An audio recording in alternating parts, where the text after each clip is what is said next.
Health Tips.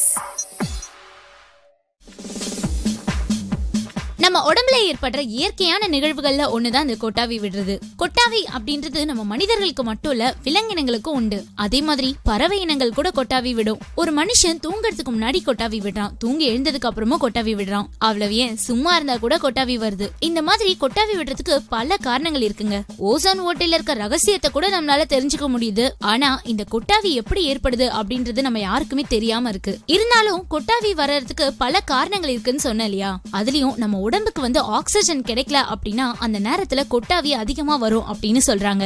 சரி, கொட்டாவி வந்து எப்படி ஏற்படுது, அதை எப்படி எல்லாம் தடுக்கலாம் அப்படின்ற விஷயத்தை பத்தி தான் இப்போ இந்த வீடியோல பார்க்க போறோம்.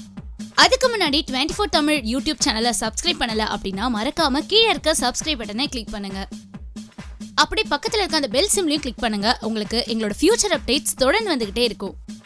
இந்த கொட்டாவி விடும்போது என்ன நடக்குது அப்படின்னு நீங்க கேட்டீங்கன்னா, அந்த கொட்டாவி வந்து நார்மலா நம்மள அறியாமலே நம்ம வாயை வந்து பெருசா திறந்து அந்த மூச்சு காத்தை வந்து வாய் வழியாவும் மூக்கு வழியாவும் உள்ளிழுக்கும் போது அந்த நேரத்துல பாத்தீங்கன்னா அந்த செவிப்பறை வந்து விரிவடைஞ்சு நுரையீரல் இருந்து பெருமூச்சா அந்த காத்து வந்து வாய் வழியா வெளியிடுவதுதான் இந்த செயலை வந்து குறிக்குது அப்படின்னு சொல்றாங்க. இப்படி கொட்டாவி விடுறதுனால அந்த காத்து வந்து ஆழமா உள்ளிழுக்கும் போது இந்த நுரையீரலோட நுண்ணறைகள்லாம் வந்து சுருங்கி விடாம தவிர்க்கப்படுமா. அதோட புத்துணர்ச்சியான காற்று வந்து உள்ளிழுக்கிறதுனால நம்மளோட மூளை வந்து குளிர்வடையும் அப்படின்னு சொல்றாங்க. சோ பாத்தீங்கன்னா முன்னெச்சரிக்கையா வந்து உணர்வு நிலையில இருந்து இயல்பு நிலைக்கு திரும்புவதை நம்மள அறியாமலே வெளிக்காட்டுறதுதான் இந்த கொட்டாவி அப்படின்னு கூட சொல்லலாம்.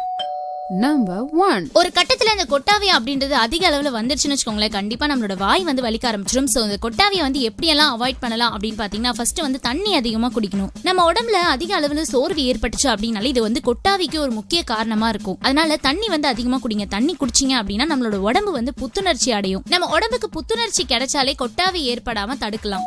Number 2. நம்ம உடம்புல ஆக்சிஜன் கம்மியா இருந்துச்சுனாலே கண்டிப்பா கொட்டாவி வரும். இதை நிறுத்துறதுக்கு என்ன பண்றீங்க அப்படின்னா, நல்லா மூச்சை உள்ள இழுத்து அதுக்கப்புறம் வெளியே விடணும். இப்படி பண்ணீங்கன்னா கண்டிப்பா கொட்டாவி நின்னுடும். அதுலயும் மூச்சை உள்ள இழுக்கும் போது கொஞ்ச நேரம் தாக்கு பிடிச்சிட்டு அதுக்கப்புறம் வெளியே விடணும். இப்படி மூச்சை விடுறதுனால என்ன ஆகும் அப்படின்னு கேட்டீங்கன்னா, நம்ம உடம்புல இருக்க எல்லா பகுதிகளுக்குமே ஆக்சிஜன் கரெக்டான முறையில போய் சேரும். Number 3. சில பேர் தனிமையை ரொம்ப விரும்புவாங்க இல்லையா? தனிமையா இருந்தீங்கனாலே கண்டிப்பா போர் அடிக்க ஆரம்பிச்சிடும். எந்த ஒரு வேலையும் செய்யாம அமைதியா உட்கார்ந்தோம்னு வச்சுக்கோங்களேன், கொட்டாவி வர்றதுக்கு நிறைய வாய்ப்புகள் இருக்கு. அதனால எப்பவுமே ஏதாவது ஒரு வேலையில ஈடுபட்டு பிஸியாவே இருங்க. இதனால நமக்கு கொட்டாவி ஏற்படுவதை தவிர்க்கலாம். Number 4.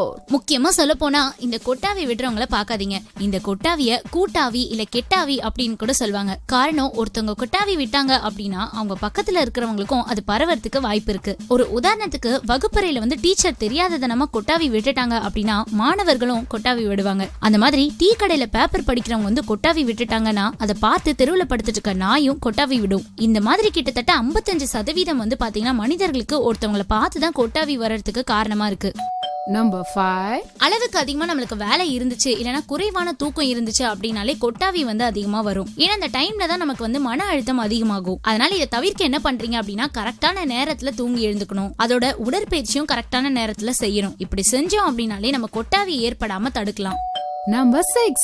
இந்த இதயம் நுரையீரல் பிரச்சனை இருந்துச்சுன்னா அடிக்கடி கொட்டாவி வரும் அப்படின்னு சொல்லுவாங்க. அதுலயும் வந்து இந்த ஆஸ்துமா, நுரையீரல், இதய நோயாளிகளுக்குலாம் வந்து கொட்டாவி அதிகமா வர்றதுக்கு வாய்ப்பு இருக்கு அப்படின்னு சொல்லுவாங்க. சோ அந்த மாதிரி பிரச்சனை இருக்கவங்க என்ன பண்றீங்க அப்படின்னா, உங்களோட டாக்டரை ஒரு டைம் கன்சல்ட் பண்ணிக்கோங்க.